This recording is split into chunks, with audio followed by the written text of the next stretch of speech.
Hello বন্ধুরা, আমি সঙ্গীতা।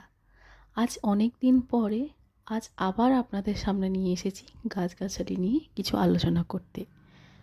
আজকে আমি আলোচনা করব সজিনা গাছ নিয়ে কিছু কথা। সজিনা মাঝারি আকৃতির পত্রঝরা বৃক্ষ, সাধারণত 15 থেকে 20 ফুট পর্যন্ত উঁচু হয়। এর বাকল ও কাঠ নরম হয়। ফেব্রুয়ারি ও মার্চ মাসে সজিনা গাছে ফুল আসে। মুকুলের ডাঁটাগুলো বিস্তৃত গুচ্ছবন্ধ ও প্রায় 3 ইঞ্চি পর্যন্ত লম্বা হয়। ফুল সবুজের আভাযুক্ত, সাদা ও মিষ্টি গন্ধযুক্ত। সবুজ বর্ণের সজিনা ফল গাছে ঝুলন্ত অবস্থায় থাকে। এক একটি ফল 9টি শিরাযুক্ত, 20 ইঞ্চি বা কখনো কখনো এর বেশি লম্বাও হয়। সজিনা গাছের ব্যবহারের অংশ: সজিনার পাতা, ফল, মূল, ছাল ও বীজ সবই ব্যবহার করা হয়। কোন কোন অংশ কিভাবে ব্যবহার করা হয় তা জেনে নিন। 1.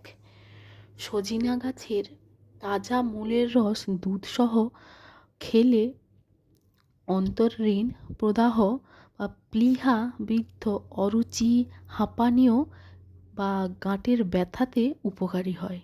2. সজিনা বীজের তেল বাতের মালিশ হিসেবে ব্যবহার করা হয়। 3. সজিনার মূলের রস দুধসহ খেলে মূত্র বৃদ্ধি পায়।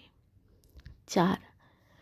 সজিনার আঠা দুধসহ বেটে কপালে লাগালে মাথা ধরায় আরাম হয়। 6. সজিনার মূল ও ছালের রস 3 দিন খেলে শরীর থেকে কৃমি মুক্ত হয়। 7. সজিনার পাকা পাতার টাটকা রস দুবেলা খাদ্য গ্রহণের পূর্বে 2 থেকে 3 চামচ খেলে 1 সপ্তাহের মধ্যে উচ্চ রক্তচাপ স্বাভাবিক হয়ে যায়। তবে যাদের ডায়াবেটিস আছে তাদের জন্য এটা খাওয়া নিষেধ, তারা খাবেন না। 7. সজিনার পাতা বেটে রসুন, হরিদ্রা, লবণ ও গোলমরিচ সহ খেলে কুকুরের বিষ নষ্ট হয়। 8. 2 গ্রাম সজিনা পাতার রস 1 গ্রাম বিট লবণ সহ খেলে বহুমূত্রে উপকার পাওয়া যায়। 9. সজিনা পাতা রেঁধে খেলে ইনফ্লুয়েঞ্জা, জ্বর ও সর্দিতে উপকার পাওয়া যায়। 10. সজিনার ছালের রস গুঁড়ো সহ খেলে মাথা ব্যথার উপকার পাওয়া যায়। 11.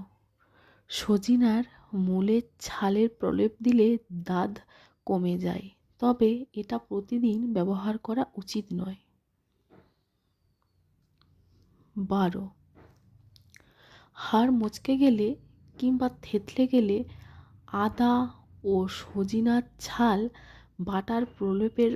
সজিনার ছাল বেটে প্রলেপের ওপর দিয়ে উপকার পাওয়া যাবে। 13. 2 থেকে 4 ফোঁটা সজিনা পাতার রস দুধের সাথে মিশিয়ে 2 থেকে 3 বার খেলে হিক্কা ওঠা বন্ধ হবে। 14. পুরানো সজিনা গাছের ছাল থেতলে টাক মাথায় নিয়ন্ত্রিত ঘষলে নতুন চুল গজায়। আজকে এই হলো আমার টিপস। যদি আপনাদের ভালো লাগে এই টিপস ফলো করবেন। আশা করি সবাই উপকৃত হবেন। আমি উপকৃত হয়েছি, তাই আপনাদের কাছে এই ভিডিও ধরেছি আজ। তো আমার কিছু কথা আপনাদের বলেছি, তো আপনারা উপকার পেতে পারেন, ট্রাই করবেন। আর যদি আমার এই ভিডিও আপনাদের ভালো লাগে প্লিজ লাইক, শেয়ার, সাবস্ক্রাইব করবেন প্লিজ। আজকের মতো টাটা, আবার দেখা হবে অন্য দিন। নমস্কার।